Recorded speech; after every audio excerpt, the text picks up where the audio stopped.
जवनिया के फल हो सस्तबो न लेबे दिहला हमके एको पल हो मुहावा लगैला खैला जवनिया के फल हो हवे तहरे ही धन तब भरे नहीं मन तू तो बुझेला ना बातिए पिया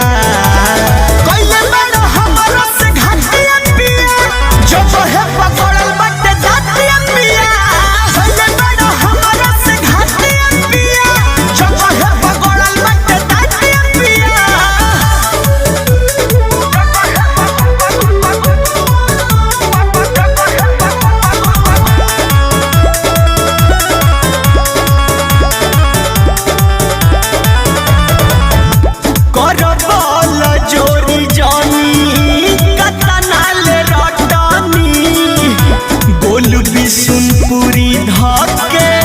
पिस देला चटनी अरे सब फेविकॉल हो गई बड़ा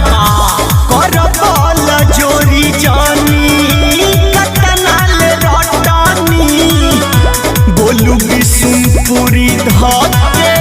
पिस देला चटनी हमर पहिला बुरा हाल धके मिस देला गाल तू मचैला उत्तपा तय पिया